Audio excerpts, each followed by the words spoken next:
Sipping on my coffee. Welcome back. Season 3, the Best of Rivals podcast. I believe this is episode 67, correct? Yeah. I believe you. Yeah? I believe you. Hey, good to see you, my friend. Yeah, Shake my hand, guy. Come on. Good to see that, you again. This is the hand of a treble winner, by the way. Yeah, shouts to you. That was last season. Okay. You guys got the treble. Congrats. It doesn't matter now. It's a pretty illustrious club, right? If I must say so myself. Yeah, it's only 2 teams. True. Both from Manchester. True. We got to have mutual respect in that, for that alone. But everything else is pure disrespect. No, facts. It's been a crazy off season. I don't even know where we start, honestly. Transfers. I mean, we could go to the drama. We could go to what happened 48 hours ago, which is Harry Kane, if you want Harry Kane. I mean, what is there to talk about? Well, the guy didn't accomplish anything in the Premier League besides scoring goals. Empty okay, stats. but that's a big deal. Hold on. Stats. Hold on, because let's be real. No titles at Tottenham. No major titles. You could say a similar thing about Alan Shearer, right? Like he, didn't really win much, but he's 260 goals or whatever it is. But there is something about scoring goals that's valuable. But yeah, what was our criticism? Our criticism of Harry Kane was the guy doesn't want to win. Now he goes to Bayern. And it seems like he wants to win for me. And they lose. That was funny. They get smacked. No, that was funny. He has a chance to win a trophy. Doesn't mean anything, right? But all right, Harry Kane. Let's talk about it really quickly. In the Premier League, season in, season out, he's producing. That's the one number 9 you can count on. He's getting you at least 20 goals. Yeah, easily. Cashing them in. But my whole thing is, and it's any sport. What is the purpose of playing? You want to win. Yeah, correct. So if you're scoring goals that don't mean anything at the end of the day, I just can't respect it. And the thing that kills me about him is he had enough time in the Premier League to say, I want to win. Very true. We live in a society now where it's like you can jump ship and go chase that ring. Go chase that championship. But we also live in that society where the criticism of that is, hey, stick with your team. Stick with your team. And there's no more Tim Duncan, Dirk Nowitzki, Kobe Bryant anymore. Everyone's jumping ship. And that doesn't get respected. And now a guy wants to stay at his club, and that's now getting disrespected. So are we as fans, I'm just saying I would have respected this decision by him a little bit more if he went to a Manchester United or Liverpool. Oh, you biased. No. You heard what I said, though. Or Liverpool. Or Liverpool. Okay. Him going to Bayern Munich in that ass of a league where they win every fucking year. I don't care, bro. You are hopping on a ship for real now. So when they win, it won't mean a thing to me because they did it before. Yeah. That's a great point. They did it before. That's a great point, right? If we can talk about LeBron really quick. At the end of the day, he did go to that Miami team who hadn't won in some time. Yeah. And they won. Yeah. That was a whole, the stigma was stay with your team. He does the opposite. He goes. Bro. But the situation was they haven't won in a while. You're right. Bayern have won, 11 in a row now? Yeah. They won 11 in a row. It's not going to matter if Harry Kane's the guy who's winning. For all my TV watchers, people who love cinema, all that good stuff, right? I hope you've seen Entourage. It's one of my favorite shows on HBO, all-time classic. And there's a guy named Ari Gold. He's actually inspired by Ari Emanuel, Rahm Emanuel's brother, real-life agent. I kind of consider myself something like that. So my pitch to Harry Kane would have been like this. Hey, bro, you're English. You should want to stay in the league. You should want to at least get a title. I know of a club that's very prestigious and historical that's in dire need of a striker right now, and they're really next up. Arsenal. They need a number 9, a solidified number 9. And I don't know if you know, but he was at Arsenal before Tottenham. He's an Arsenal fan. They don't talk about it, but he is. You stay in London, bro. You stay in London. I mean, the Tottenham fans are that's the only team that I think Tottenham fans would hate him going to. And at that point, that's what I'm saying. You pull a Robin Van Persie. Yeah. You pull a Robin Van Persie and you'll get that title. And what did RVP do? He came to Man United and went crazy and got a title his first year. Thank you. I love you. Our legend. At the same time, though, he wasn't in control this season. He would have been in control next season. So if I was him, if we are talking about what you were saying, stay one more year at Tottenham, score another 20 goals, and then you're free. And let me be realistic as well, because like you just said, he is not in full control. We know he has that owner over there, who's like who got a great deal, by the way. I think it was like $120 million. Oh yeah, they got some bread for him. They denied the first bid for 100, which I was like, okay, but you're pushing that English tax, which is every person. I think it's phenomenal from Daniel Levy. I'll be honest with you. I don't like the guy, but that was think that was a good one. 1 year left on his deal. He's like 31 years old. That's fantastic. Was that the most surprising thing that happened, I guess, leading up to the start of the season for you? Or No, I wouldn't say most surprising, simply because we knew he might go. Yeah. Going to Bayern Munich was interesting. I didn't really have that on the cards. Okay. There's a lot more. I think there's a lot more signings that we could talk about that were just like, whoa, So, I mean, do we even want to go into the whole Mbappe, Messi, Neymar, and how we talk? Like, there's just so much we could get into. Absolutely. When it comes to Messi, I love talking about the GOAT. The GOAT. Nah, man. Let's talk about it. They were another club. When I say they, PSG. Joke of a club. Going into the season, it was them and Man City, and Madrid. Obviously, they're always there. Yeah, but they should win the title. Yeah, they're the favorites. Champions League. Yeah. PSG went out like straight sheep, and when that happened, you saw the domino effect. Messi said, "I'm getting out of there. I'm done." Yeah. Mbappe is always every year drama queen. Drama queen. I don't know what he's doing at this point now. I'm a little confused. Are you trying to say that you control everything? Well, it looks like he does. Your needs, and I think PSG kind of are, because you see, they leave him. They keep him away from the first team. He's not practicing. He's not doing team activities, and then they lose or didn't score, and then they reverse the decision. Yeah, we need you. We don't want to pay you. Let you sit out and do nothing. Yeah, and get your way. We need you. But it's like at the end of the day, he's like, yes. Well, this is what I want. I mean, the problem is PSG.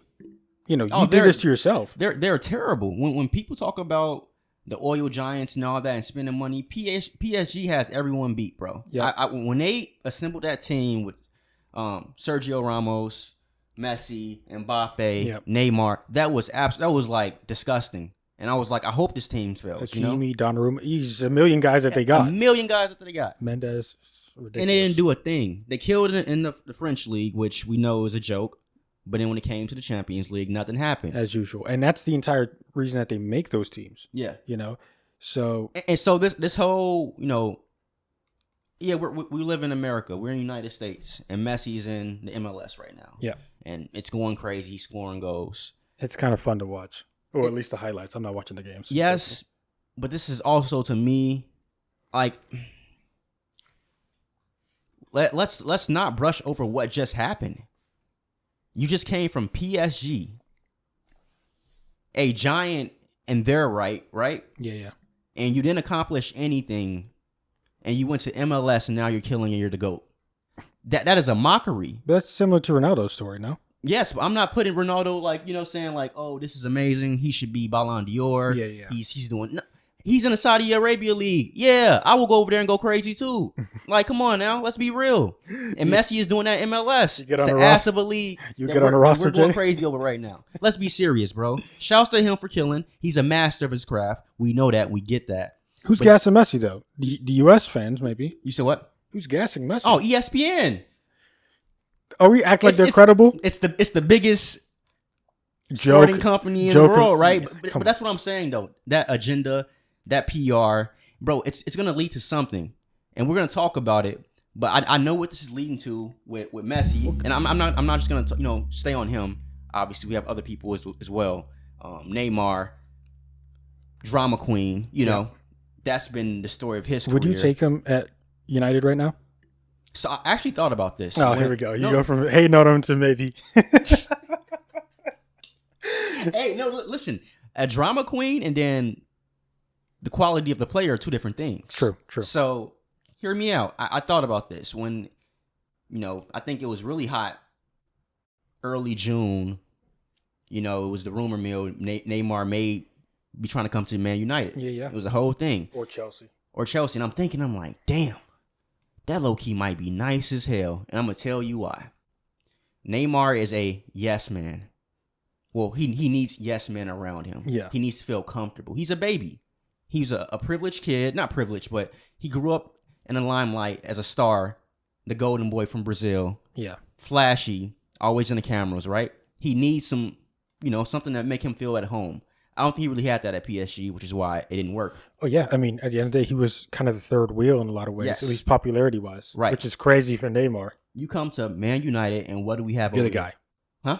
If he comes to Man United, he's the guy. He's the guy, but not that. I think you're not realizing the fact that we have so many of his homies and the language, Portuguese in Brazil, bro. I mean, you love bringing that up. Yeah, it's true, though. It's true. It's true. Casemiro, Antony. Yep. You know what I'm saying? Dallo, Bruno Fernandes, they all speak Portuguese. Yep. Like, this is something that I'm telling you, when you're on the pitch, that means a lot. So I would have loved for Neymar to came to United, but I think he would have if they didn't sell Fred. that was the deciding factor. It's funny, right there. but Fred could be. I heard he's a phenomenal guy, and he's always on a Brazilian national team. I don't think anybody hates Fred. No one hates Fred, so I think you. Nah, you don't have a point. But yeah, man, I don't know about like what's going to happen with their careers. When I say them, I mean Neymar and Mbappe. Obviously, Messi's doing his thing in MLS right now. But Mbappe, everyone's just waiting for him to leave for Madrid. Yep. It just seems that way. Yep. And then Neymar, I mean, I do kind of like the option of him going back to Barcelona, possibly. I'm hearing Saudi's almost done. Really? I'm hearing Saudi is almost done. Yep. Neymar and Saudi. But he's, of his, like, I get Ronaldo, Benzema. He's not that young though, bro. Sadio Mane. I see why they all went to Saudi, Arabia to get their bread right now. Neymar, I feel like you have a few more years to. I think, how old is Neymar? I feel like 31, he's 32? 31, 32. He's 31, bro. 31. He's still in his prime right now. Bro, doesn't Neymar feel like he's like 27? Yes, he does. Yeah. He's been around for so long, but I feel like time. he's so much younger than like Ronaldo or like, I feel like that's crazy. 31 going to Saudi? Yeah. You know what? Now you say that, that's kind of messed up. That's messed up, bro. And like, come on, let's be real. At one point, it was Ronaldo, Messi, and maybe Neymar. Yeah. That was the conversation. That was the three. This boy is cold. Like, it was the debates I had growing up in high school was Eden Hazard or Neymar at one point. It was he's that good, and he's won. Well, I mean, I think we all know what messed him up is going to PSG. Why go to PSG? I mean, bro, we didn't talk about Neymar after PSG. Because I think Neymar, he tweaked. He felt like he peaked, essentially. He won everything. Yeah. That Barcelona team that he had, them, winning the Champions League, going crazy in La Liga, that for him was like, I did everything. So he went for the money. He feels solidified at this point. You can tell, bro. Besides international, it's like, Yep, exactly. And that would be the ice on the cake for him. But, yeah, I mean, that's how I feel about that trio. Disappointment. It's sad in a lot of ways because it's almost like a waste of that part of your career, going to PSG. But we knew this from the beginning. That's not a team. No one cares. I'm trying to think, is there a equivalent in the sports world? And I would love for our viewers and listeners to chime in. Brooklyn Nets when they got the Celtics guys. Really? Yeah. That's what you think. 100%. Nah. No. No. I'm talking about Paul Pierce, KG. When they, because here's the thing. They brought over they thought, okay, we're going to sell our entire future in return for these stars who at that point were pretty much washed up. And the whole promise was, we're going to bring this team to the finals, yada, yada, yada. And it's the biggest disappointment. And they've essentially never recovered from that. And I think PSG is going to be the same way, by the way. To me, I hear you. I think that is in terms of like looking at it from the grand scheme of things, how it affected everything. I'm definitely not comparing an old Paul Pierce to Lionel Messi. No. I was going more with in the realm of Kevin Durant, James Harden, and Kyrie. Pretty much the same thing. You know what I mean? Pretty much the same thing. Yeah. A lot of egos in play. A lot of stuff didn't happen because people didn't want to play. Their dynamic is very similar. Yes, you're right. And that to me, was just a team that should have won something, could have won something, but didn't win. Didn't win anything. Their stint was so short, but you're right. PSG's stint was pretty short as well. Yeah. So what, 2 years? 2-3 years? So 2-3 years with all of them together. Yeah. Yeah. And then this Moises fiasco. What's going on with that, bro? Yeah, I mean, he wants to go to Chelsea. He's made that clear as day. Liverpool, I thought was hilarious. Bro. Haha, laugh at you. You know what? So the reason he wants to go to Chelsea is money. Apparently, they're going to pay him more. Really? Yeah. I thought Liverpool was going to pay him more. That was the original thing, and he denied them and said, "No, I agreed to personal terms with Chelsea regardless." Mm-hmm. Yep. So no, well, his whole thing is like Chelsea's going to pay me more. That was the whole thing. That's why I want it. So what Moises Caicedo has done over the last 9 months or so is with Arsenal, Chelsea, Liverpool. It's just like, yo, whoever pays me the most money, I'm going. That's what he said. And I guess we can respect it in some ways, but there's no way. Liverpool bid the highest bid, Brighton accept, and you don't go to Liverpool. You're going to be in the Champions League next season. You're going to be playing next to McAllister, who you played with for the last season and a half. You're going to be starting every single game. Yeah. Or you go to Chelsea, where it's a complete you-know-what show. I mean, to me personally, I think the guy he is in the greatest,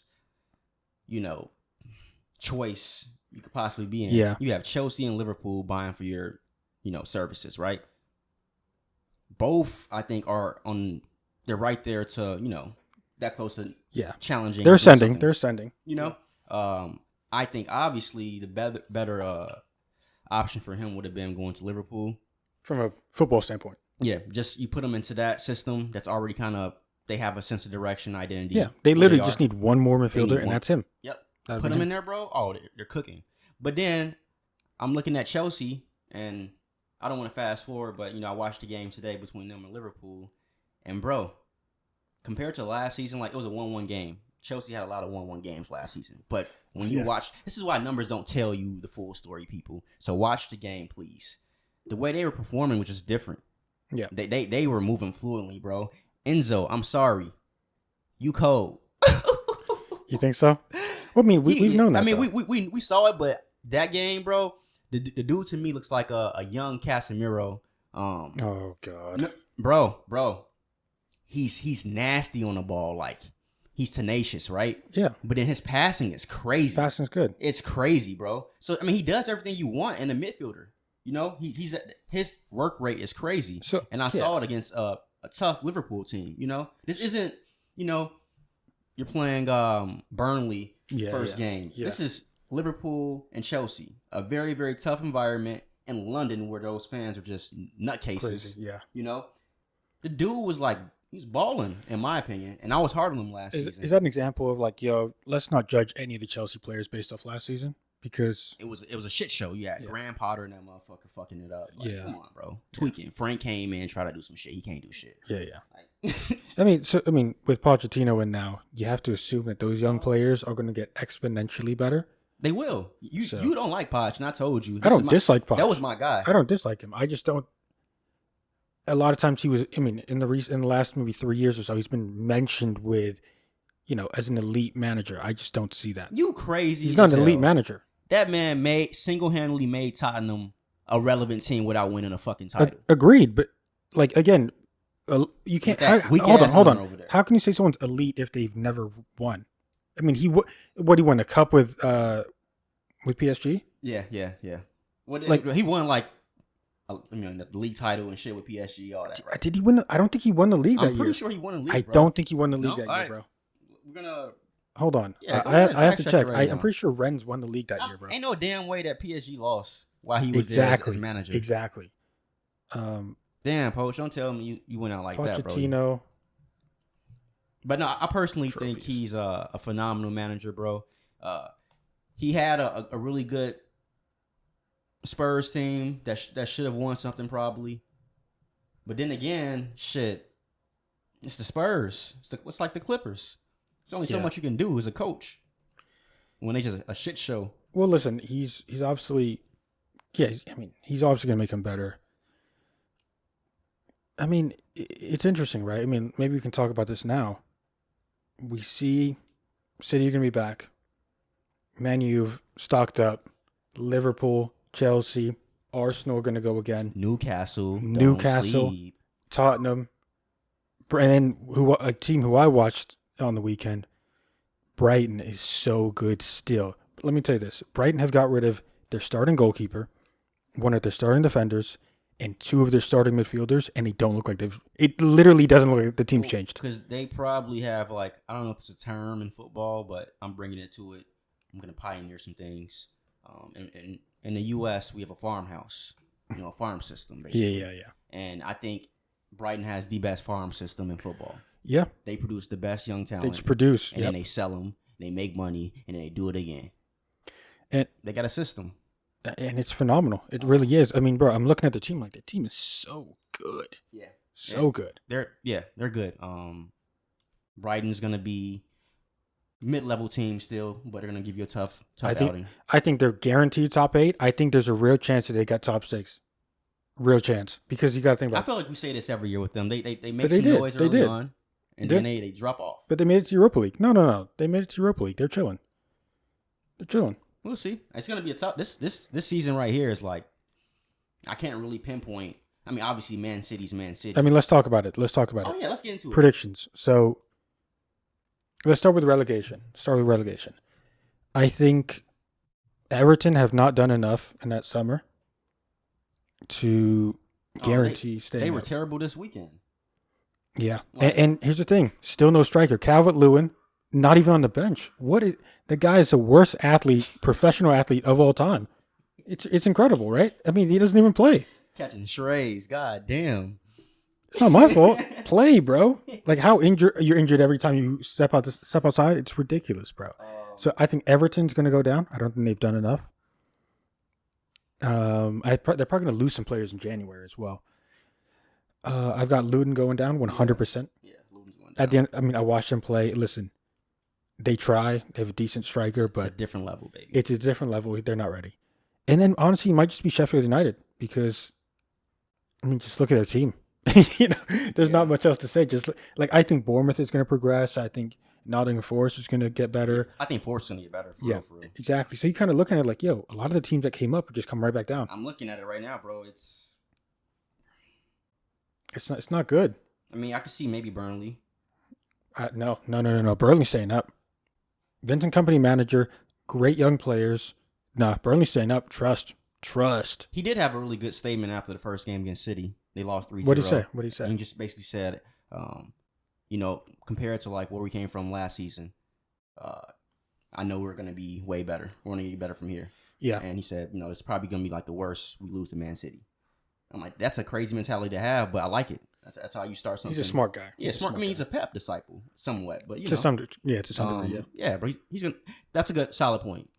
Maybe I am being a little bit too premature. Burnley staying up. I can almost guarantee. Tough, man. I'm looking at this list, and we got a lot of teams who showed last season they can make some noise. I mean, teams like Brentford, teams like Fulham, they're not going to go down. Okay, I could see Everton. Maybe Everton, maybe Wolves. Which would be crazy, because remember we were talking about that last season, them possibly getting relegated, and how it would be historical. Oh, yeah. Right? They haven't done enough. They're, in my opinion, they're going to be bottom 5 for pretty much the entire season. Damn. Pretty much. So I get Everton, probably Sheffield. And then Luton. Luton's Luton's a guarantee. That's kind of like Southampton last year, like the entire season we're like, yeah, they're going down. Crystal Palace is the other one. They might, right? Bringing up, we brought up Manchester City. I got to ask you a question. The parade's over. Yeah, it's time to be real now. Yeah, you had too much champagne. You in Holland, I saw y'all in England going crazy. Now it's time to go to jail. Okay, yeah, let's wake up now. You lost your leader. Don't say leader. He was your leader. One of our leaders. And he was your leader. Your heart and soul. When you needed to go, who was giving it to you? I mean, Gundogan tapping. W. Yeah. Right. He's gone now. KDB has shown the past 2 seasons that body is wearing down. In the finals and major games, he's breaking down. Yeah. That's also your leader, too. Yep. Who's going to be that guy that wakes up this team? Because, 3-0s against Burnley, they're supposed to happen. Yeah. But when you got that game against Liverpool and Chelsea and Manchester United, who's going to be that guy? He's not playing Phil Foden enough, in my opinion. Hold on. We've always had leaders. I mean, I don't think leadership's going to be an issue. No, you're crazy, bro. No, I think you're Kyle tripping, Walker. bro. Hold on, Kyle Walker, Ruben Diaz. What are you talking about? There are 2 captains along with Kevin De Bruyne. Bernardo Silva's been there forever. Come on, Rodri's been there for a long time now. As a football mind, as a sports mind, there's 2 types of different leaders. Obviously, you have Rodri's a leader. We never had the Roy Keane leader. We've never had that after Vincent Kompany. I agree. We've never had that. We get it. Rodri's a leader that can be, right? Kyle Walker's a leader that can be, right? 100%. But when your offense and your attacking isn't producing enough and creating, and someone has to go get it or wake everybody up, who's going to be that guy? Kyle Walker isn't doing it. Okay, but that's different than leadership. Phil's the guy, though. Hold on. So I think Phil can be that guy, but the crazy part is we're having this discussion of who's the best winger, and Phil Foden's a little weird. He can play a little all over the place, but I think he was playing in the middle right against Burnley, and it was beautiful to watch. Yeah, but it's this discussion: who's the best winger in the world right now, or Premier League, however you want to put it. And I'm hearing Saka a lot, and I'm like, y'all fucking tweaking. Stop it. Over because who? One, you're not going to who's over him though? In Mo the league? Salah. Mo Salah is still the best winger. I saw it today. He been showing y'all since the last 6-7 seasons. Saka has done his stuff couple seasons now. No, 3 seasons. 3 seasons he's been doing. Has it been to the extent like Mo Salah has? No, of course. Thank you. So why are we having this discussion, bro? I'm not having the discussion. You brought it up. You're thinking. You're like, who's over Saka? No, I was just asking the question. I agree that Salah's over. 100%. But then Foden should be in that discussion as well. That's my whole point. But I never view him as a winger. I can't. He's a midfielder in your opinion? I've watched it. I watched his very first game. The guy is not a winger. But he plays wing sometimes. You're right. You can kill it on the wing. But he's that great.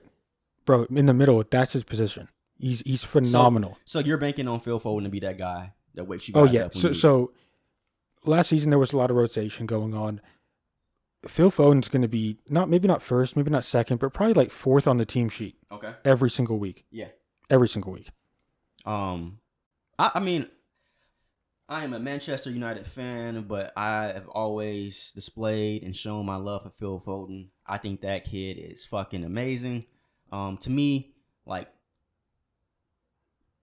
there were two young boys coming up in the England's English system that were really, really good, and I think they were putting the world on notice. But I don't know. I don't think they really fit into the standards of what England wanted in players. And for national team? National team. Yeah. And Phil Foden was one of them. Yeah. And then it was his boy, I don't know if they're still boys, but Mason Greenwood. And we saw that ass when they both got on the national team. Southgate kind of smacked their ass, put them in line. Yeah. And I think that's what you're seeing with Phil Foden right now with Pep, Pep is he needs a certain way. And Phil Foden has kind of shown over time that he is a free-flowing, a little reckless. He is a little bit, but I love though. It's sometimes you gotta let that boy shine, and I feel like Pep's not letting him shine. Southgate won't let him shine. Oh yeah, because to me, there shouldn't be a discussion of who's the best youngster on the English team. It is Phil Foden, guaranteed. It is. No, here's the thing. But they're gonna say Saka because hold on, who's produced more? The reality is Saka, right? And the reality is Saka. But he's been given the opportunity more. Of course.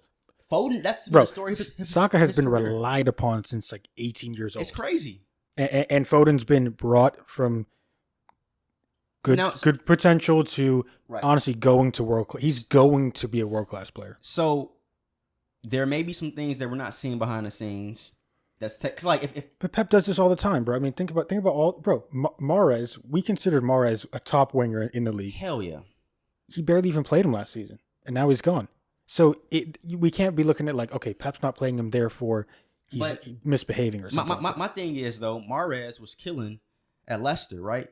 Yeah. Going absolutely stupid. We saw who he was as a player. Won the Premier League. Right. Starting every fucking game. He's going crazy. Pep is not doing that with... Phil cannot grow as a player. He's been playing at Man City, and he's not playing at Man City. Like, what are we doing here? Let this kid... He's not 26. He's not 27. He's like 20 fucking 2. Yeah. 21 years old. So, he can't grow as a player. So you're saying basically just play him every game? He should be playing. And I think at this point he will be. So I don't think there's a problem. Like, if KDB's on the field, if he's healthy, KDB's on the field, Phil Foden should be in that same boat. I agree. I think that's going to happen. What made me think that is in the Community Shield, both Phil and Kevin came on in the second half. That sort of told me that, okay, those are our two players. Yeah. In my mind, those are the two players that are going to be playing the vast majority of the games this season. It's like, to me, why is and this is what I'm saying, I don't think Phil Foden and Mason Greenwood fit into like that English standard, because why is Jack Grealish always fucking starting when you wasn't producing like that, right? Well, we didn't start against Burnley. Harry Maguire, we know what he did with Man United, fucking terrible, but he's always on that pitch for some strange reason. Oh yeah, okay, but that's, you see what I'm saying? Okay, these are like the hierarchy of. You could say the same thing with Ivan Toney. You could say there's a bunch of James Madison. There's a bunch of players. It's crazy, bro. Yeah, it's politics in English football for real. And Ben White, another one. Yeah, 100%. You could say Alexander Arnold's another one. That's lack of competence from Southgate. I don't think we should look at like, okay, he's not playing Foden. Like, he doesn't know how to use Foden. Like, he doesn't know how to use Foden, bro. You know what I mean? that toy, you know how to, like, come on. I don't know how to play with that. Come on. It's pretty. By the way, it's pretty easy. Play him in the middle. let him create. Like, yeah, let him create. That's what I'm saying. You can't try to suppress a talent like that. You gotta let that shit. And I shine. don't think Pep is. Bro, trust me. Yeah. I want Foden to play every game. Yeah. But I think now is the time where he's going to rely on Phil Foden. Yeah. Either on the wing or in the middle, every single game. You know what's crazy? I'm a little bit more confident in seeing Rico fucking Lewis's name on that sheet more than Phil Foden. You know what? And listen. I don't agree, but that's so funny you said that, because I'm thinking about, Rico played a lot of games last season, bro, and he started. But to be fair, that was one of the worst games I've seen him play. Mm-hmm. But yeah, this is the weird thing, right? I mean, we're starting. This, is this a transition period for Manchester City? Because we are starting to rely on some of the younger players. Cole Palmer had the great goal in the Community Shield. It's been chatted about him maybe leaving too, possibly, but I think he's staying. I think he's staying because we didn't replace Mahrez yet. Exactly. Phil, Rico. I think we just got Vardiol, who's 22, 23 maybe. Kovacic, when he was really, really good.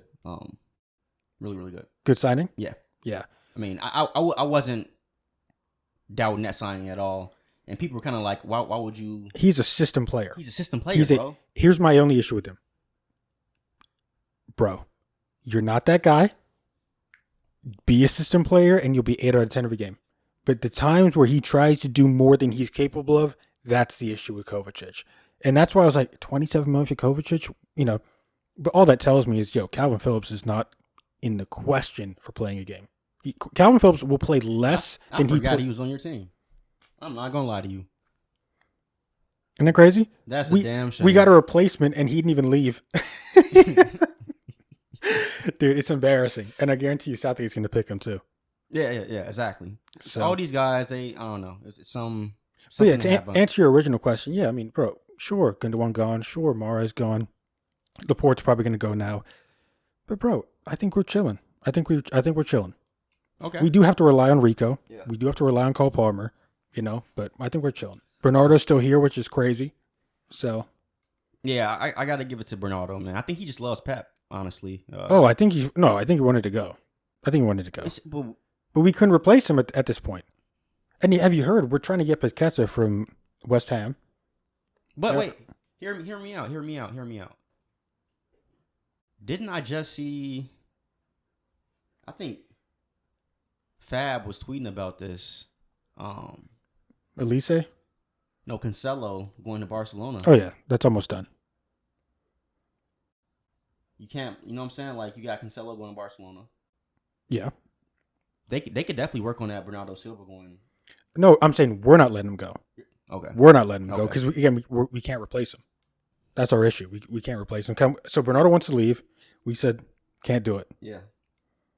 I mean, it's good for you guys. Oh yeah, I'm listening. You don't want to lose that. I'm fine if he wants to go. We 100% would need a replacement. And is Kovacic going to replace both Gundogan and Bernardo? That's tough. I mean, in terms of scoring goals, you're not really. I think you're worrying in that. That's not an issue at all because Holland just picked up where he left off last season. Should have probably got a hat trick if Phil passed that one. Yeah, dude. This dude. No, like let's talk about it again. He's nuts. Are people really taking in what we're seeing right now and looking at the numbers and the eye tests? Yeah. This dude is doing things that just haven't been done, at least in my time. Ever. And he's winning. Yeah. You know, his resume right now is crazy. First season in the Premier League. Premier League, FA Cup, Champions League. First season. And leading goal scorer of all time. And how old is he? 22. 22, 23? Maybe 23. And I think we have that big event coming up in October. Oh, yeah. What do you call it, Jay? Ballon d'Or? Ballon d'Or. We got that big event coming up. Yeah. And no one's talking about it because I think we kind of know where the media is going to, put their claims in. Yeah. I think everyone kind of knows. And they're going to call me a hater. You know how they do me when I speak my truth and my piece. But there should be no discussion on who's the Ballon d'Or winner, in my opinion. It's got to be Holland, right? It has to be Holland because this discussion has been something that we've talked about the last, 10 years, 15 years, whatever. And everything that's factored in with that, this guy has basically done. Yep. He's won. There's no way of determining this, but in a majority sense, he's won the best league in the world, 100%. the Premier League. Then he just won the one league where it's everyone involved as well. Yeah. He's the leading goal scorer, I'm pretty sure, of both of those leagues. Yeah. And he got another title as well. Yeah. I mean, there's no question, right? But obviously they're going to look at Messi's World Cup. And the reality is Messi played well in the World Cup. We can't deny that. He played well. But, and this is where I'm just like, are we on two different, like, I don't know, playing fields or something? Or just like, we're not thinking the same? Because the World Cup is an event. And I get it. It's the World Cup. It happens every 4 years. It's so special. It's glory. Right? It is an event that takes place for what? 3 weeks? Correct. 3 to 4 weeks. 3 to 4 weeks, yep. So you're going to tell me that 3 to 4 week period of time where Messi won the World Cup outweighs a whole season in the Premier League, a whole season in the Champions League, and a whole season in the FA Cup. I mean, we all know it shouldn't. And bro, you're speaking nothing but facts right now. What? But the only thing that would go for Messi is the fact that the World Cup is the biggest and best tournament in all of sports, period. It just is. If we look at numbers, if we look at excitement, if we look at how it's global, like, bro, it's the best. Winning the best thing, I get it. You won the best, but tell me what he did for PSG. Some goals, sure, but out early in the Champions League. Did they win the league? Yeah, but they always win the league. And that's kind of my point. If Messi, like, yes, he won the World Cup, right? But just like we had this discussion starting off this podcast about how PSG, they fumbled the bag hard, terribly last season, and no one's talking about it. And then he wins the World Cup, and it's like, he had the best season. Forget everything else he did. I'm like, no, it doesn't work like that. Agreed. It doesn't work like that, guys. Agreed. So let's cut it out. And by the way, let's bring it back. By the way, I don't even know who I'd have as number 2, but I wouldn't have Messi as number 2 either. So I think he's not miles away from Ballon d'Or, but he can't be that close. Damn, I'm trying to think who would be number 2. I probably someone in the La Liga, maybe. I mean, you could also talk about Osimhen potentially.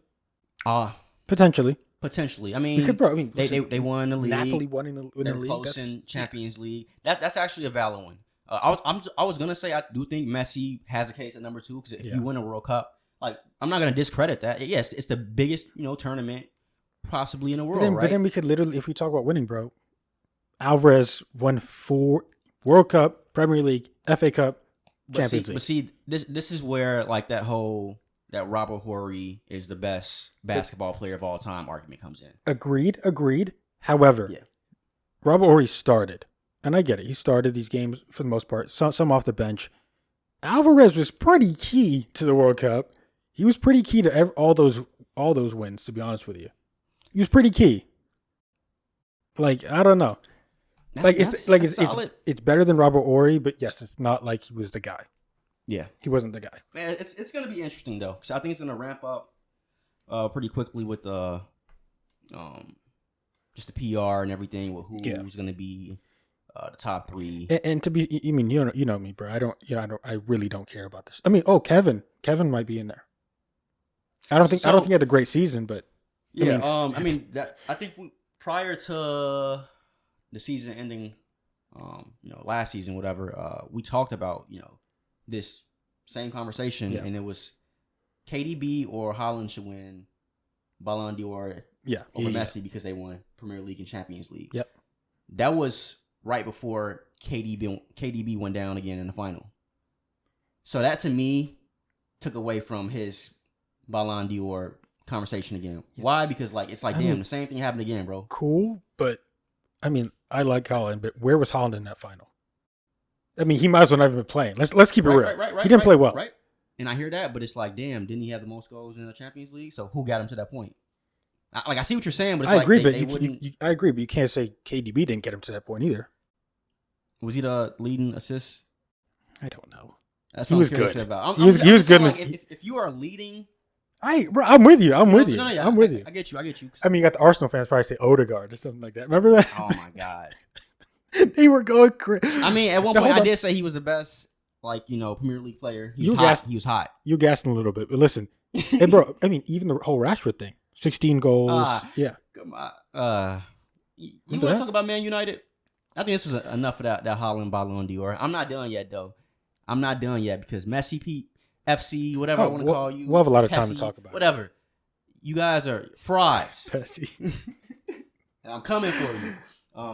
Yes, let's talk Man United. I mean, maybe I'm asking you the questions here. A lot of movement in the summer, right? So, I mean, listen, you've got some big signings. Talk to me. Most important signing for you guys this summer is Onana. And I knew you were going to say that. Yeah. But tell me why, because over the last 2 seasons, in my opinion, David De Gea has got so much, in my opinion, unwarranted criticism. I'll tell you why. There's a lot of problems at Manchester United. He was never the biggest one. Facts. He was never the biggest one. That's my goalkeeper. I mean, like, just favorite wise. I know he's not the best, but David, that's my boy. However, I think what we know about Onana, whether you watched him in the Champions League final, or if you've watched him previously, which I have for sure. Ajax, Inter, yep. He is. I mean, bro, you're now going to see how I feel about Ederson. Yes. So it's the same thing. And here's the thing: there will be times where he messes up. Oh, I saw it already preseason. Yeah, we're seeing a little bit. And here's the thing. Yeah. When I talk about Ederson and I'm annoyed with Ederson, there's gonna be times where you're like, damn, De Gea would have saved that, or damn, De Gea wouldn't have made that mistake, or there are times because those types of goalkeepers are so confident. The reality is, Ederson could literally play in the midfield. He's that great on the ball. Onana, really, really good on the ball.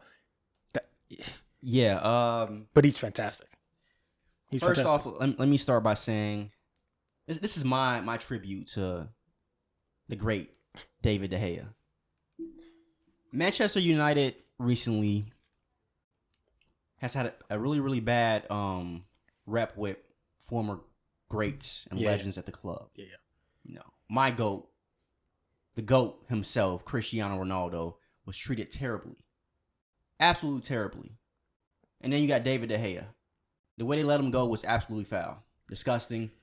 Like you said, has received a lot of criticism over the last few years. Yeah. For shit that he really can't control when you got Harry Maguire in fucking front of you. Yeah. I'm sorry. When you got Harry Maguire and you, to me at least, you saw the difference between Onana and De Gea, I want to say in the preseason when him and Maguire had that exchange. Yeah. De Gea would have never done that. Well, never. That's a great point because De Gea, in a lot of ways, is a leader. But like you said, there's a lot of different leaders. And he was more the quiet. Yes. Hey, I've been here for a long time. Yes. I know that, and Onana's Onana's not playing. loud, bro. Onana's not playing. He's Draymond Green. He's the... Yes. I'm not... Feel me? Yeah. And I see what Ten Hag is doing, bro. He's creating a fucking... Well, I mean... a gritty team. Sure, but at the same time, Onana played under Ten Hag previously. That's probably why they went for him. Yeah, but you see what I'm saying, though? Like, just building that, like... I knew right in and there, I was like, okay, yeah, we gonna be different. Yeah. Accountability is about to be a thing. That's the word, right? Because when Yep. Martinez came in, when Casemiro came in, Yep. the accountability, the levels, the everything went up. It went up. And now you see a guy like Rashford, he's got to do a little bit more running. Oh, You bro. see- and know- he needs to... His touch needs to get better. Yeah. Because Onana gave him a couple nice joints. And this guy... Yeah. I don't even know, bro. And here's the thing: there's going to be mistakes from Onana, but there's also going to be those damn near assists that he gets. Bro. Because it's so beautiful when you see like Ederson, he makes the pass that no one else sees. I think Onana is the most exciting signing for you. I think the most important signing at the end of the day. I don't think the best signing, but the most important sign is Højlund. Højlund, in my opinion, and I'm just going to say this: I had a lot of criticism last year about Núñez. But I saw his strengths. And I understand if Núñez gets better this season, I won't be surprised. I think he was getting better towards the end of last season, and I wasn't surprised. There was a lot of gas on him. This guy, Højlund, is the only reason you and I know his name, let alone getting signed for Manchester United. It's because he had 2 hat-tricks for Denmark in that international break. Let's keep it real. This guy is not worth anywhere near 70 million. Was it euros? He is nowhere near the quality of a Manchester United striker. He's nowhere near.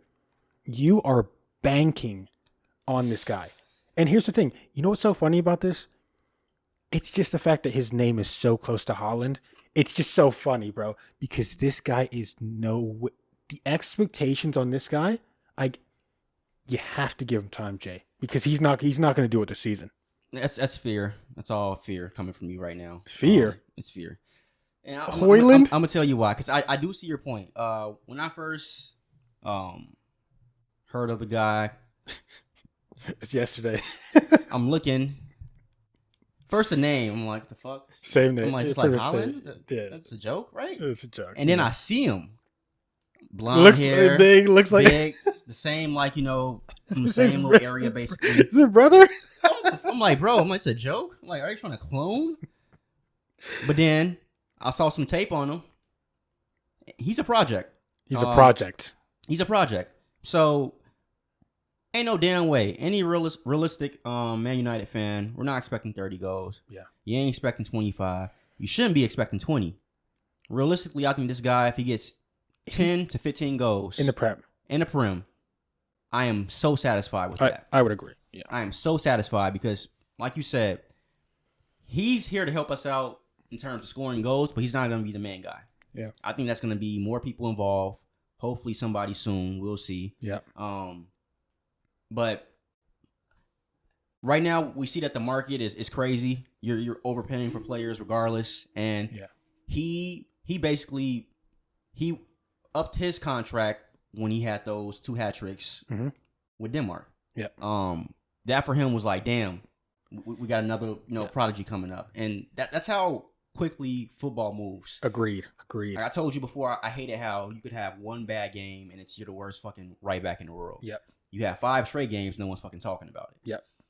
2 games for him with 2 hat tricks. I think that was it. He got paid money. It. No one knew who he was, and then exactly. And here's my. I mean, Eriksen knew who he was. Eriksen. Yeah, he probably roomed with him. He probably cooked him dinner one night. Like, yeah, they're probably friends. Come on, bro. No, but here's the thing, right? I mean, you paid 70 million, I believe, euros. Yeah. Do you think you should have went for a more either a more experienced striker who you potentially could have got, maybe Lautaro Martinez or someone like that? I mean, I always wanted Dusan. Dusan would be another one. I'm pretty sure you he's get him been for on that the price, market, bro. you would have been. I think you would have been able to get him for around that price, bro. I don't know, because Juventus they need money and they're trying to sell. So trying to sell. They possibly want Lukaku, but Yeah. True. The other guy, who I think you guys probably should have went for, and I think he's going to be incredible this season for Brighton, is Evan Ferguson. Ooh. Bro. You think so? He is next up. Bro, he does everything perfect. He's like, how old is he? Bro, oh my God. That player right there, if you guys got him, now we're talking about fear, Jay. Because he's almost a fully complete number 9. He has the movement of like a Wayne Rooney, but he's like significantly larger than him. It makes no sense. His finishing is fantastic. His instinct is fantastic. I believe that Evan Ferguson, if he starts every game or most games for Brighton, he might get 18, 20 goals this season. And and here's my thing. How much would you get for how much do you have to pay for him? 80 mil, 90 mil? I think you should have just went for him, to be honest with you. I think this Højlund thing, man, I really don't know, bro. I really don't know. I feel good about it because, like I said, I don't think we're done. Ten Hag has already shown. I mean, it's not him, but it is him. Yeah. Because he saw what he saw last season. Yeah. And it's crazy because when I tell you guys, I feel like this guy's been watching the podcast. He's been, tuning in. I know you are, Eric. I know you are.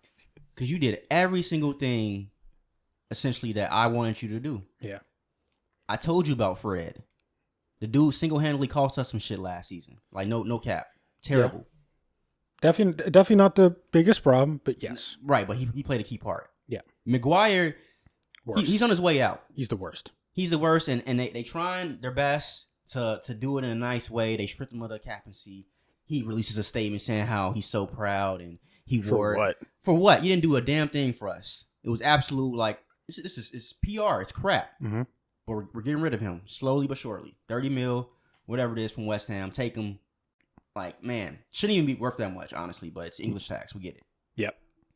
De Gea, unfortunately, his time was up. His time was up. And I only say this because he had too many moments last season where it's like, we are questioning you. Mm-hmm. And you don't really seem, confident. Yep. You're a weak link. We got to get rid of you. Too many weak goals. You got to go. So he brings in Onana. Mason Mount. It's a gamble. Eriksen wasn't getting it done all season. You bring in another midfielder who's young, work great. He's going to work. Can we talk about him real quick? Because 100%. Sure. I think Højlund needs to perform 10, 15 goals for the Prem. Yeah. I do not see Mason Mount doing anything this season, man. I'm sorry. I truly think this guy needs, honestly, a different league. Bro, go to La Liga, go to Bundesliga, even go to Serie A, bro. I don't think he can do it. I don't even think it's that. I think what low-key messed him up, and, me and Mason Mount we got beef now. You guys know how I feel about Mason Mount. Don't hate him. I've always thought he's overrated. Yeah. Right? Yeah. His price tag, all that good shit. And I also think that he's a victim of kind of, like, he's obviously better than this player, but I say it's the Scott McTominay syndrome. Okay. It's a player at a club that he shouldn't be at. Yeah. At that level. Yeah. So I think if Mason Mount goes to Everton, a Brighton, it'd be great. He'd be fucking amazing. It'd be great. They would think he's the next up, but he cannot perform to the standards and the level at a Chelsea or at a Man United consistently. Well, I just don't think he's that player like that. Well, the issue is, like, to be like the man, I agree, but I mean, apparently he was Chelsea's like best play. That's just what they all say. But I mean, yeah, I don't know. I think he's done a lot in his career. To be honest with you, like a pretty young career, he's done quite a bit.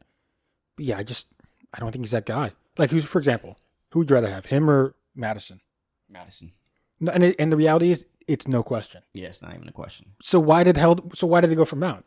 It's so weird. And that's crazy because Madison was kind of on the market a little bit. He's 40 million.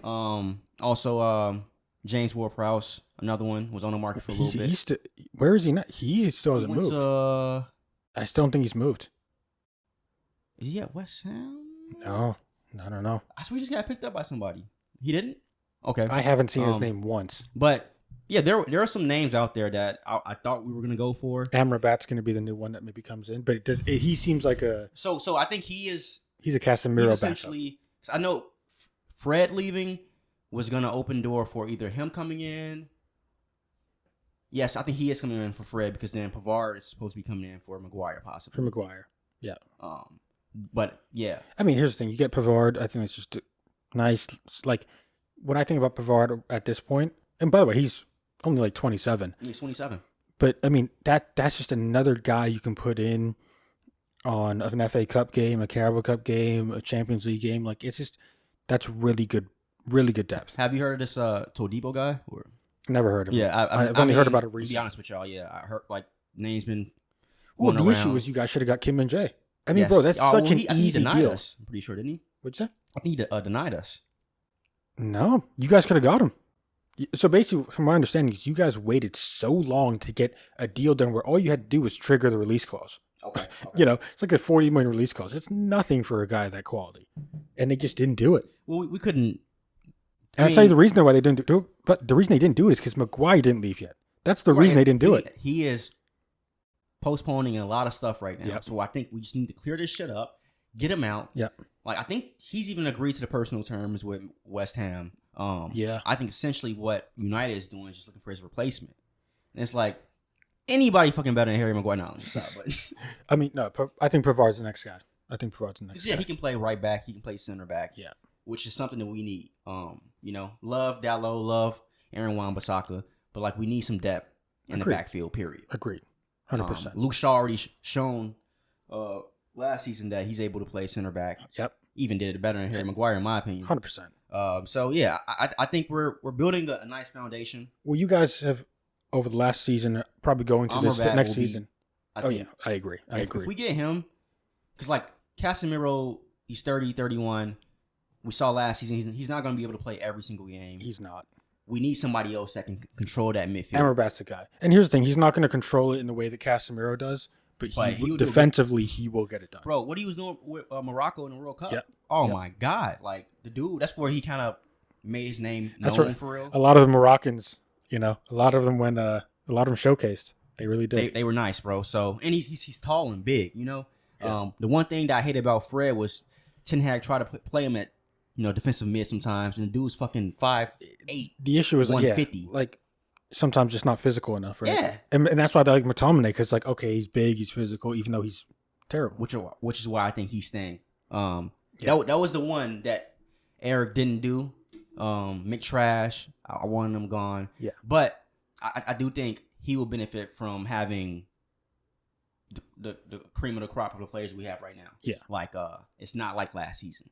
So he won't be playing as much. And he seems happy not to play that much. He seems happy, right? He needs to play against Wrexham. That is his competition. When we got the terrible cup, that's what he's doing. But he's not playing against Chelsea and Liverpool. Fuck no. And Madrid. Not. Yeah, he's not doing that. But I love the direction we're headed in right now, bro. Can we talk about, we haven't even mentioned them yet, which is Arsenal. At the end of the day, Arsenal has spent the most money so far in the summer. Fucking bums. But hold on. They obviously got second last season. The manager, it seems like he's being backed, right? Just because they spent all this money, 105 million on Rice, 65 million on Havertz, 40 million on Timber. Yeah. Does that really mean have they really moved the needle there? Or are we just like, they spend a lot of money, but they're just not really, they're not going to do much. Arsenal will never move any needle until they win something. So I'm saying, do you think Rice, Timber, Havertz can get them there? None of that shit means a damn thing. Like I think the Havertz pickup was really good. Really? I do. We kind of disagree on that. 65 mil for Havertz? You posted it. You're like, what the fuck? You're tweaking. I think he's like, bro. People don't realize Kai Havertz, in my opinion, was the best player at Chelsea when he was there. He was the best player at Chelsea. What? I mean, who are you gonna choose? Mason Mount? Hold on. Mason? First off, Reece James Done. Discussion over. You're saying he's the best player? Reece James? Their captain, Reece James, was the best player at Chelsea? Guaranteed. He was injured a lot last season, but Yeah. he's the best player in that team. No question. No question. And here's the thing. I mean, Reece is nice. I'm not hating on the guy. Bro. But when a right back is your best player, that's a problem. And that's why they sucked. That's why they sucked. Damn, what the fuck? That's why they sucked. That's kind of tough. I mean, okay. I hear you. Okay, but the idea here's my issue. One, Havertz was playing as a striker last season. It doesn't look like he's going to be doing that this season. Right. That's something you can look at as, okay, that's a plus. However, he's a very lackadaisical player. I feel like he has no sense of urgency. And in the midfield, I think you need that. Why would you, if you're Arsenal, why would you pay $65 million for Havertz to play in the midfield when you could have just got Maddison for 40? I'm trying to understand, and what I think it is, Havertz is a very versatile player. He can play in the midfield. He can play like wing, right behind a striker. He can play as a striker. He can even play wide. Yep. I think that's what they got him for. Pure utility. $65 million for a utility player, though, is ridiculous. Well, I just think they're copying the whole, Man City and Pep thing, bro. Think so? We're gonna buy players, stock up, just in case we gotta switch some shit out. So that's why I say I think this was a good buy because he was leaving Chelsea. Period. Where's he gonna go to? Well, he was going to go to Real Madrid, but then again, Arsenal came in and said $65 million. Yeah, crazy. But essentially, I think they fumbled the bag when I said they didn't win any title last year. Yeah, 100%. They fumbled. So, I watched them, and it's just like the same shit I saw last season. They're a fun team to watch. Yeah. Probably the most fun in the Premier League, right? But I know it's not going to be sustainable long term. Yeah, I just don't feel it. They don't have enough yet, which is crazy because they have a lot. And they spent the most in the last 2 seasons. But they don't.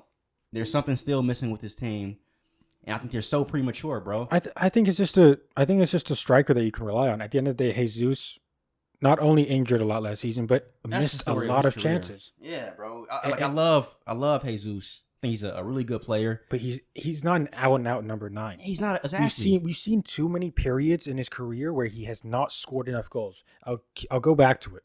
He scored 0 goals in the World Cup, starting every single game. He then goes, and Aguero's out, either injured or he's left. You have the entire world at your feet, and you somehow fumble that bag. Now you go to Arsenal, played great at the start, injured, came back, missed a bunch of chances. I don't know, man. I think an Ivan Toney, here's the thing. You pay 40 mil for Ivan Toney now. He gets to start playing in January. That's when you need him. You don't need him now. You got players, you're excited, you're energetic, you're a young team. I agree. You need a guy like that January and onward. I think it's the easiest deal to do. I feel like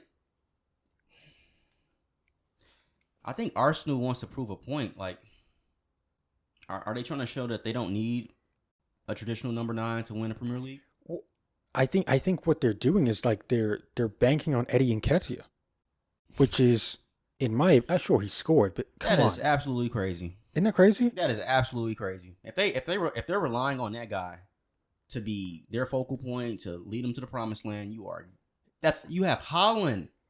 You have Haaland. And if he gets injured, we have Alvarez.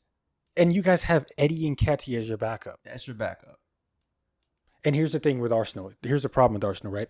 Okay, Jesus gets injured. Eddie, Martinelli can play in the middle. Trossard can play. Havertz can play in the middle. Yep. There's too many okay options. You need a definitive out-and-out striker, and they don't have it. Evan Ferguson, Ivan Toney, either one of those deals you try and get done, nothing else. You need out-and-out number 9, especially in today's... What does Declan Rice do for them? Well, to be fair, one of the issues that Arsenal had last season was lack of mobility in the midfield. Declan Rice is perfect. He's the perfect solution for that. I'll be honest. He's the perfect solution. The only reason we're like questioning if Declan Rice is good enough or anything, it's because of the 105 mil. That's ridiculous. Right. He's nowhere near. He's a 60 million pound player, probably max. But the English tax and the fact that a lot of teams may be interested, there's a lot riding on the shoulders. And I think that, when I look at the 3 signings that they've made, now 4 with Raya, fantastic signing, by the way. Loan with an option to buy, fantastic signing. Look at those 4. Timber's going to be a beast regardless. Yeah, facts. Rhea, at the very worst, he's your backup goalkeeper. You look at Havertz, you look at Rice, there's a lot weighing on those guys. There's a lot on their shoulders, and there's a lot of expectation, especially because they spent so much on them. So who has more pressure, Havertz or Declan Rice? The reason it's Declan Rice is very simple. Ooh. We can look at price tag, right? And we can say that. But at the end of the day, I highly doubt there's any Arsenal fan that's like looking at that Havertz deal like, oh, yeah, he was the guy we needed. There's no expectation with Havertz because we didn't think he was very good at Chelsea. And now he's here. You know what I mean? He's not going to. Here's the thing. If Havertz plays well, it's a bonus, in my opinion. If Havertz plays well, it's a bonus. You also got to think about this. Should Havertz even be starting? That midfield should be Partey, Rice, Odegaard. That's what the midfield should be. Yeah. But what do they do against Nottingham Forest, was it? They played Partey as like a right-back hybrid midfielder so they could put Havertz in. Are they going to start Havertz every game? That would be ridiculous. Because Partey, Rice, that's a midfield I can get with. Odegaard in just in front. I think that's beautiful. But Havertz, I think he messes all of it up. All of it. Damn. So is that your flop of the transfer market? I can barely consider it a flop because 65 mil, who would pay that? That's ridiculous. I think the flop of this, okay. Mount's going to be more of a flop because the reality is there's more expectation on Mount. And I don't think he's going to play very well. I think Eriksen might win his place back, to be honest with you. I'm trying to think what would be the best scenario for Mason Mount this season. How many goals is he banging in? I mean, 6 goals. 6 goals, 5 assists. 6, 7 assists. Yeah, like something clean that would be nice. And that's Premier League only, by the way. Right. Just the prune. If he gave me that, I would be happy. Obviously, a midfielder is more than just their goals and assists, but yes. Yeah. Because we do need someone to, You need someone that can run next to Casemiro. Yeah. And that's what Mason Mount's there for. Yep. That's why he's probably there instead of Maddison. Because Maddison, although I've seen him put in a lot of work, the reality is Mason Mount is a runner. He will run for 90 minutes. Yeah. So, but yeah, there's so many other signings. I know that guy Szoboszlai from on Liverpool. He was for a ridiculous amount of money. Yeah. McAllister was probably best deal in the summer. 30-something million for, in my opinion, a top 6 midfielder in the league, probably. Yeah. Solid. Newcastle, Livramento, Harvey Barnes. Yeah, they made some great moves. And they won 5-1. Kind of Dude, put the league on notice. What I tell you about Isak, bro? Incredible. He's nuts. Yeah. He's nuts. And he didn't even really have a full season last one. He was hurt. He's a little bit hurt. And here's the thing, bro. Sure, Isak's hurt. You bring in Callum Wilson. Score a goal as well. Come on. Let me get one. Bro, that team, the sky's the limit. They just got Tonali, who scored on his debut. My thing is, I think, like, on paper. Oh, my God. We didn't even talk about top 4 and who's going to win predictions. I think we'll get that done in a second. Yeah, we'll get that. We'll get to that. But my thing with Newcastle is, on paper, like, phenomenal team, right? Yeah. But I think, especially when you want to compete, having a manager that's solidified is very, very crucial. And while Eddie Howe was good and he did a great job at Bournemouth, then came over to Newcastle. Yeah, it's Eddie Howe. Hold on. Let's not disrespect though, because we probably would have been saying the same thing years ago when Pochettino went from Southampton to Tottenham. Okay. So the idea is, can he become solidified with this team? Can he build it up to be a Tottenham Pop? And the reality is, I think he's already overperformed massively. And now he's just got a couple more players in. So, yeah, I think it's on him this season now. Like, we saw what you could do when the pressure was kind of off. Yeah. Now the pressure's on. Exactly. That's what I'm saying. Like, here's the thing. You got what you need. Yeah. You got what you need. Yeah. Now it's like, show me. Exactly. They were in the final against us. And here's the thing. Sure, they lost the final. They got to a final. They got to a final. Newcastle were so bad Arsenal. before. They got further than Arsenal, right? I mean, they get to a final. Hey, listen, we have to throw, throw shots at them. I agree, though. And a lot of people were saying, yo, Newcastle technically had a better season than Arsenal. Yes. And I kind of agree. Yeah. I kind of agree. Like, okay, you got second instead of third. Who cares? Who cares? These guys got to a final. You can even look at West Ham. They won a trophy last season. Like winning trophies matters, right? Getting to finals matters. They matter. So they 100% matter. So talk to me. I mean, we're both gassing up Newcastle. Talk to me. Top four. Reel it off right now. Let's see if we're in agreement here. Okay, let's try and do this together. Actually, so I think we're sticking with Man City in top four. That'd be crazy if no, they're getting top four. Oh, you asking me? Yeah, Man City, top four. Okay. Absolutely. Okay. Liverpool, top four? Yes. Arsenal, top four? No. Arsenal, not top four? No. Okay. Newcastle, top four? It's just tough, bro, because there's two teams. You're still thinking about Chelsea and Tottenham.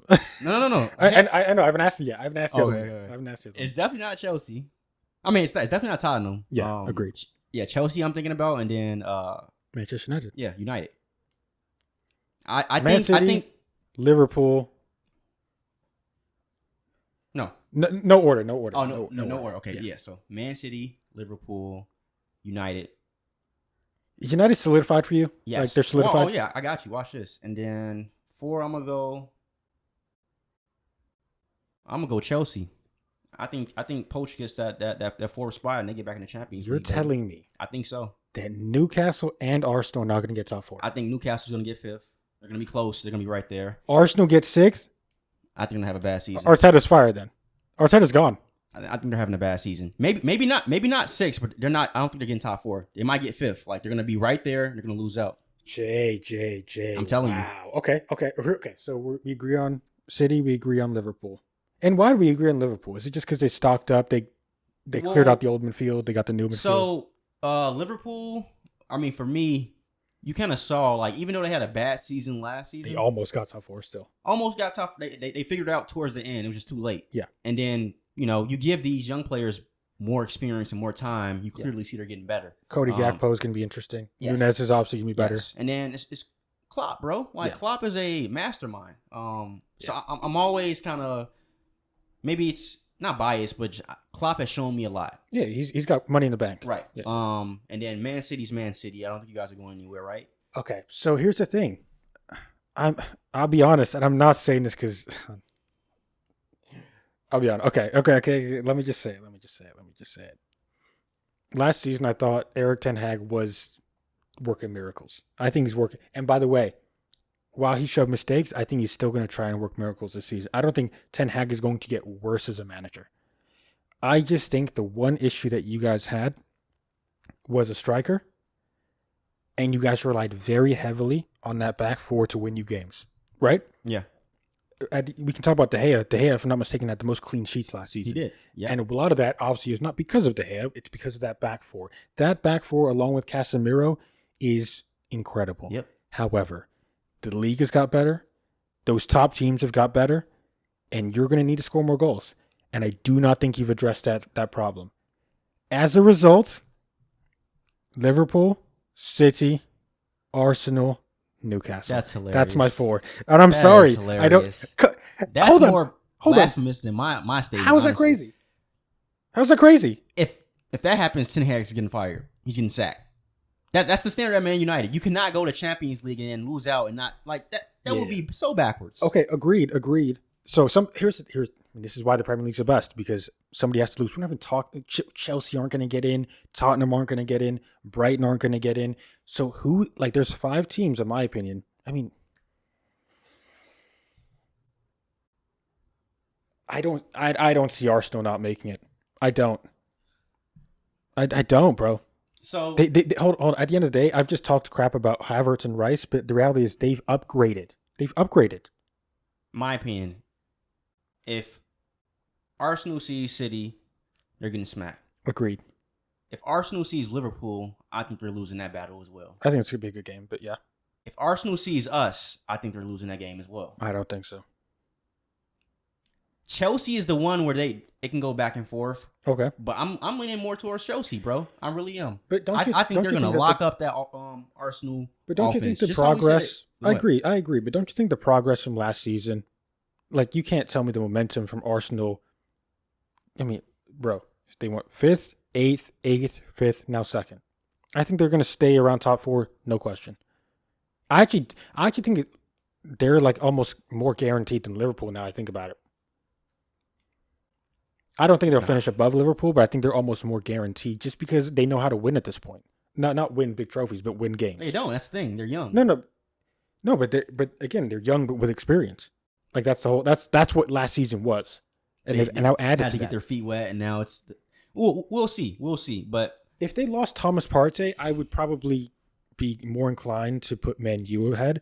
But if Arteta does it right, because Timber's a fantastic signing. If Zinchenko coming back from injury, if Arteta does it right, it's going to be Partey, Rice, Odegaard. I don't think you can name too many better midfield trios than that. I don't think you can. It's going to be tough, bro. Well, we're not even talking about Chelsea. I'm giving you my top 4. This is it right here. You said it. You changed it, huh? No, I didn't give my top 4 like the rankings. Oh, okay, Yeah. okay. So, who's winning the league? Now let me start at the bottom first. Okay, fair enough. A little suspense. Yeah. Okay. So at number 4, I have Chelsea. I think they get together. That will be a miracle for them. I don't see A it. miracle of a season. If they did that, oh my God, you won't hear it. So you're admitting that that's kind of the wild card. Yeah. I think they're just doing the right things. Yeah. Sold some players, got a lot of money in return. Yeah. Probably gonna get Moises. He's coming over. Oh yeah, he's coming. They're moving in the right That direction. midfield 2 is gonna be nuts. Exactly. Moving in the right direction. I just think they're gonna I trust Poach. I do. They're gonna be better than last season for sure. But Yeah. I mean, top 4. Okay, keep going. Right at number 3, I have Liverpool. I think they're gonna be making noise throughout the season, but they're still a piece away from winning it all. I would agree. I think they're gonna get Lavia for 50 million, so he's gonna be the next piece, and then from that, I think yes, probably one more piece away. Right. At number 2, I have Man City. I think you guys are gonna be right there with us. Obviously competing the whole way. But at number 1, I got Manchester United, baby. We getting that title back. I believe it's been about 10 years, 10 plus years since we last won a Prem title. History works in crazy, crazy ways. We are changing the dynamic of the team. We are getting rid of weak links. Harry Maguire, hopefully. Fred's gone. Sorry, De Gea, I love you, but you had to go. Okay, so we were thinking, okay, is Manchester United going to get top 4? You honestly, I'm not talking about this as a supporter. You honestly have them winning the league this season. I do. For how? How? So hear me out. I explained to you beforehand. You're so worried about the lack of goals that we're yes, not, we're, the most important thing in not football. gonna Yes, have, right. I'm trying to tell you, this season, it's gonna be something done by committee. So I don't think we're done by getting all our players. Yeah. Honestly, I think there is still more to come. Right, but just like how you described that back 4 we have, that was so supreme last season. Yeah, you're about to see it times 10 now with a fucking, in my opinion, last season, the best goalkeeper in the world. The best goalkeeper. He showed it. Who? Onana. Last season. Onana's best goalkeeper in the world? Last season. He wasn't? I mean, I don't know, but that's a big statement. Bro, he put that team on his back. I think if he was the best team in the world, I think if he was the best goalkeeper in the world, I think more teams would have went for him in the summer. I don't think he's he's one of the most exciting. Bro, that performance he put on against City. I'm gonna remember this. I'm gonna remember this for like episode like 80, bro. You're gonna be like, I know this sucks. He's the worst. I hate him. He's an idiot. He was the best goalkeeper last season. Not saying. Okay. You know what I'm saying? Like the last 5 years, 3 years, just last season play, he was the best. We got that. We put him in our back. He's our leader now. I'm down. I'm down for you to say one of the best. The best? I don't. I haven't looked at the. I mean, Courtois is a big. Well, big Courtois is one. always up there. Shouts to him. I know he's kind of hurt right now. But yeah, okay, fair. I'm down. Right? I'm down. Changing that. And then, we got our striker. We'll see what he does, right? Martial's maybe our backup. Damn. I know people are iffy about that. Rashford is, I think Rashford's going to play a lot down the middle. I think he's going to play and here's the thing. It's a big season for him, too. Let's see how he responds to that amazing season he had last one, right? I think it's a big season for Garnacho because I think what's going to happen is you're going to see a lot of Højlund off the bench. You're going to see Rashford on the middle, which again I think is a terrible option in my opinion. And you're going to see Garnacho on the left. And Garnacho's going to be playing a lot of minutes because the manager now trusts him. That's the player. If he turns from good young player to one of the best wingers in the league, now hands are up. Now there's a chance that you guys win the league. But that's about it. So I agree.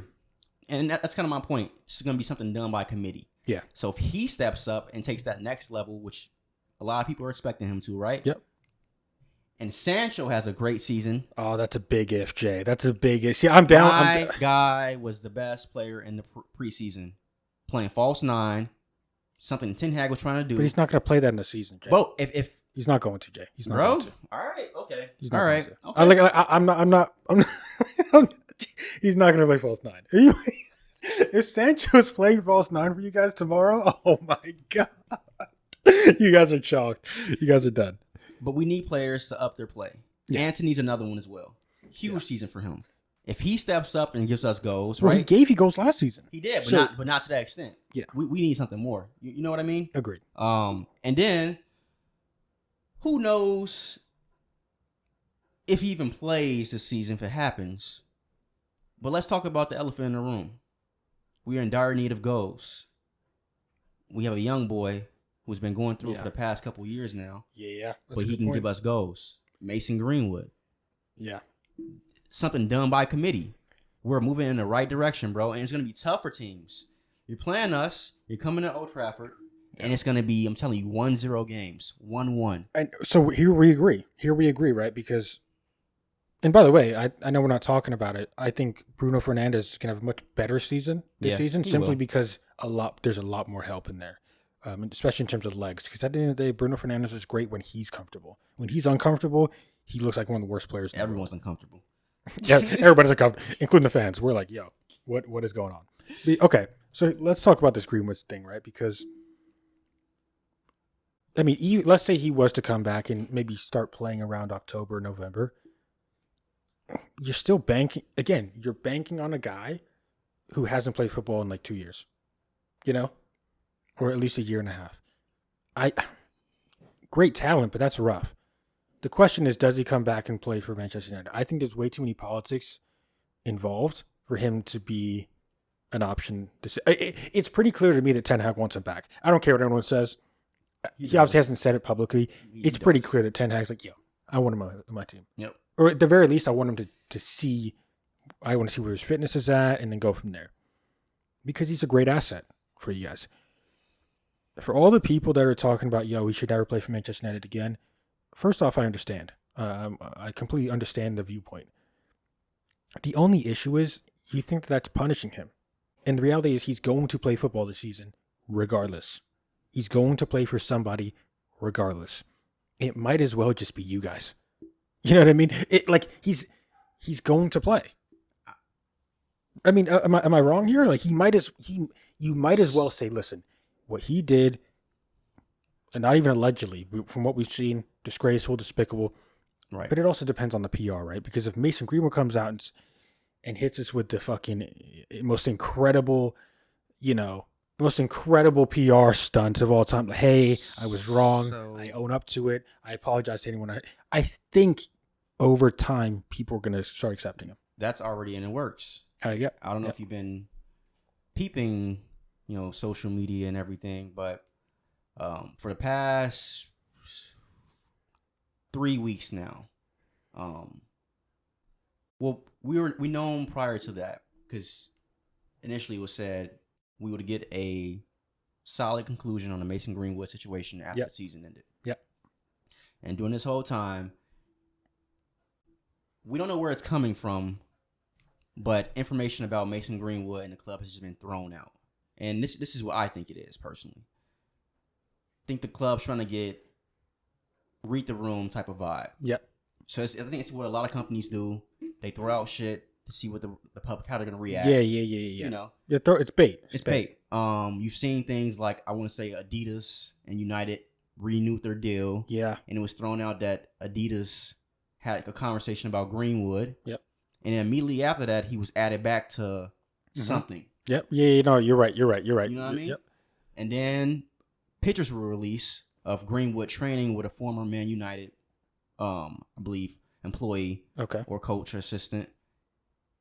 And while he's there, you see a video of him doing his drills. Yep. And then you also see his father. And I think this plays a huge part. A white man, and then Mason Greenwood's son on the pitch with him as well while he's playing football. Oh, God, here we go. So it's the PR. So it's the Man U PR. 100%. Okay. Because there's speculation out that there's already an interview getting ready that's going to be released by Mason Greenwood and Man United explaining the situation. Well, let's be honest here. Okay. I'm not changing subjects here, but Benjamin Mendy just got cleared of all charges. Yes. And then boom, we never hear about him again. He goes to a team in France. Yes. Done. No announcements, no crazy big hoopla and PR. It's just he's gone. If Mason Greenwood was going to be let go by Manchester United, or even go on loan, we wouldn't be having this. Oh, there's an announcement. There's an announcement because they want him back. Yes, that is the reality, and you're 100% right. They're throwing out the bait, and they're looking to see, okay, what's the ratio here? How many people want him back? How many people don't want him back? You're 100% correct, and I think that's the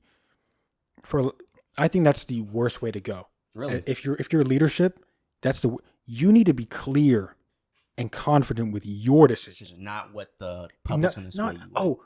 About 65% of the people want him back, about 35%. No, screw that. What do you feel is right? Yeah. Because here's the thing. If you're confident in your decision and you can deliver that message properly to your fan base, not everyone's going to get on board, but a lot of them will. Right. And the crazy part is they've been, like I said, they've been releasing, I know it's the club.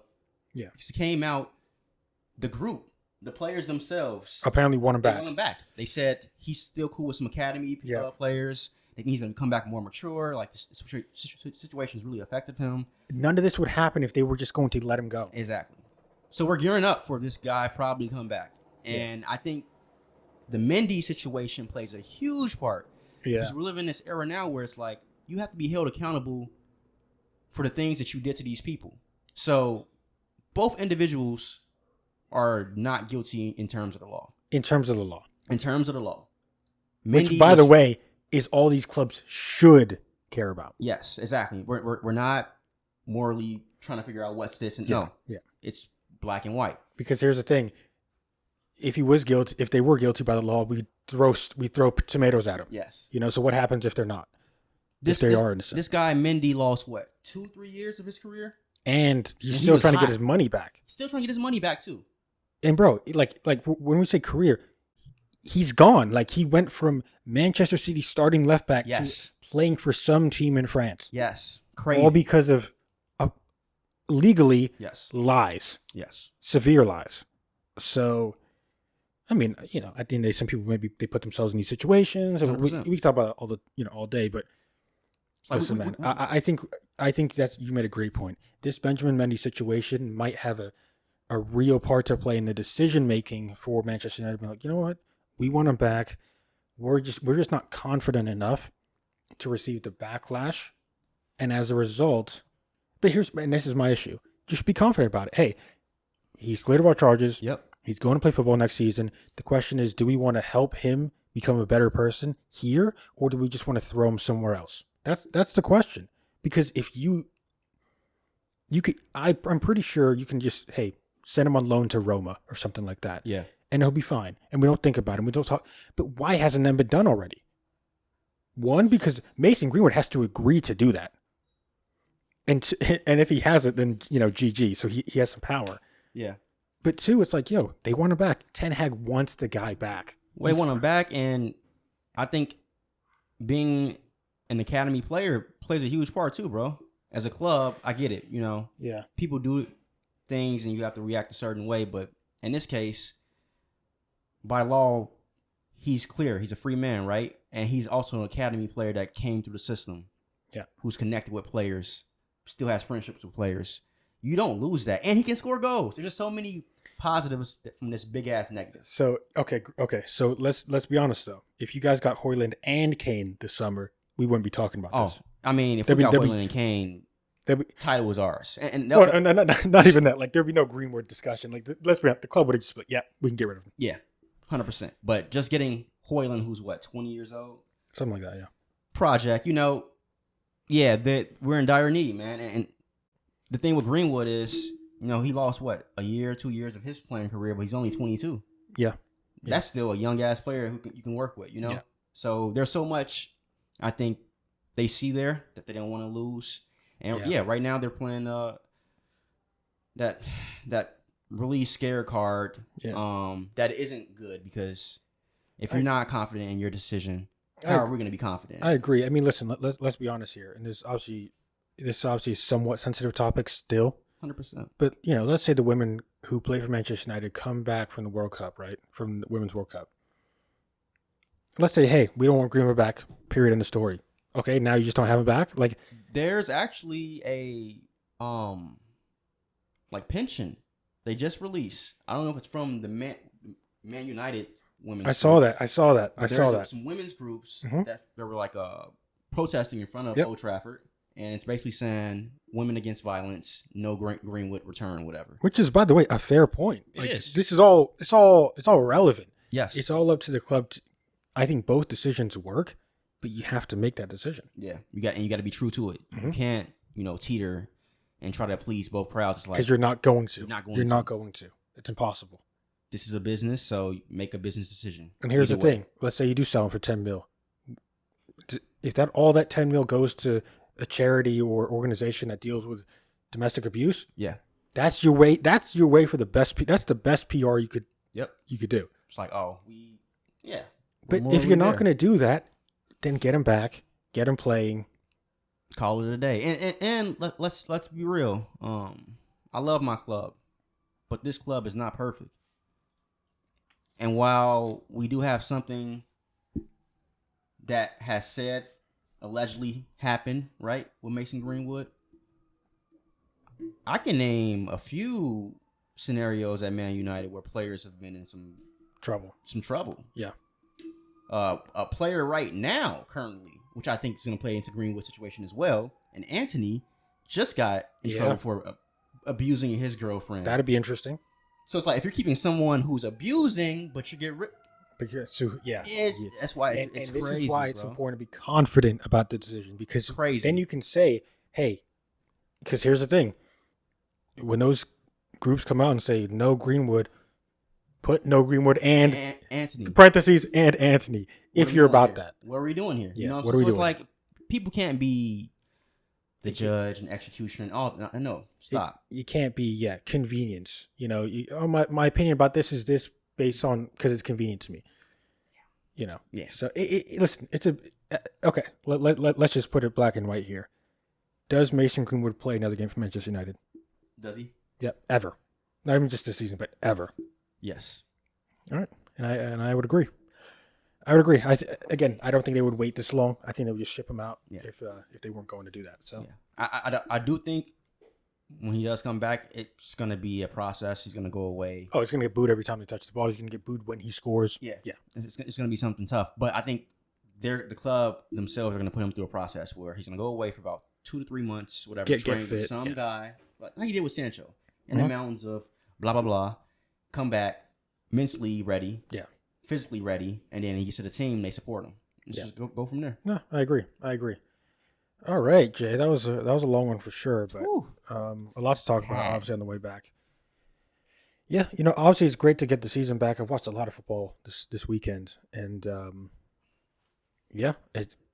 excited, man. This I'm telling you, bro. This season, it's more packed than ever, bro. That top 8 is just disgusting. And by the way, that's without a revamped Aston Villa. Yeah. That's without still a really good Brentford team. Yeah. That's without Fulham, who have added a couple pieces. Yeah, and I love the direction that the Prem is going. And I don't know if you saw, but they made a new rule, I'm pretty sure, this season with the time wasting, which I think is fantastic. It's something I hated. I hate it with a passion. I get it's part of the game, but like, damn, bro. They're doing the World Cup thing where they're adding on a lot of extra time. Yes. And it's a little bit tedious. It's going to be a longer game now. What's that? It's going to be a longer game, If you want to waste time, it's going to be 115 minutes. Yeah, exactly. I think it's a sort of a long-term decision that they're doing now because it's not going to be. I think players are going to need to adjust. Because I'm the culture of football is time waste and all this crap. That's going to go away in maybe 3 years, but it's not going to go away right away. Oh hell no! It's still going to be a thing, and people are going to try to be slick with it. But it's you're seeing that you have to be held accountable for your actions. But there's also the whole issue of like, okay, now the game's going to be sped up because time wasting. That slows down the game. It gives people time to rest. Yeah. Players might be like, "Yo, we feel that extra 5 minutes of not standing around." Yeah. You know what I mean? So. But yeah, overall, I think the Prem is going in the right direction. Some of the calls today, some of the yellow cards I saw were ridiculous. But I saw one with Trent. He got a red card for a red. Bro, the guy's trying to throw in the ball. No, he got a yellow card. Yellow card. Trying to throw in the ball. His players aren't moving, so he's looking in the refs. Yellow, and I've seen that very quick yellows. I was like, damn. Trent's like, bro, no one's fucking. Like, what do you want me to do? Just give it to the other team. So I see what you're saying. Yeah. It's getting a little too quick, but I think that's going to slow down towards the middle of the season. Okay. Because here's the thing, teams need to adjust, players need to adjust, referees need to adjust to the new rules as well. Everyone does. But all right, Jay, good talking. A lot of subjects, and I probably could go for another 3 hours about this. Any final words you want to say about your idol Fred leaving the club? Pastor Fred. We've got a tough one, man. Never been a big fan of you, but I do appreciate what you did for the club in terms of just bringing it every day. Work rate is crazy. Like, you knew when Fred was on the pitch, he was going to give his all. Might have not been the best in terms of quality, but no, for Fred, like I can't knock him as a professional. Like, he's a professional. He did his job. Just wasn't to the standard that I appreciate Man United. But I wish him the best in Turkey. At the biggest club. By the way, he should have went to Fulham. What's going on? That'd have been great to see him at Fulham. But I think he's a loyal one. I think he's like, I'm not gonna play in the Prem if it's not for Man United. Think so? That'd be crazy. So yeah, I fit him. Or bid him farewell. I'm gonna miss watching Fred play. I'll be honest with you. I'm not watching Turkish League, but I'll be.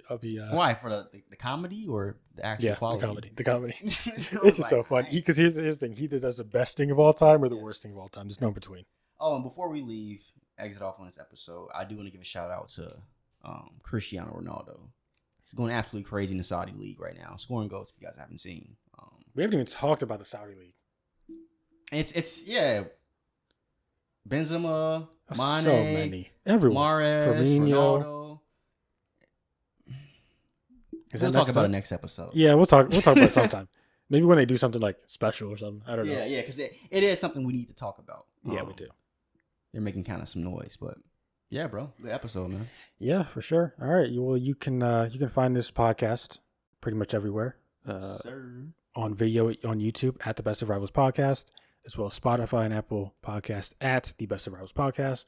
You can also find us on socials, Instagram, TikTok, Twitter at the Best of Rivals.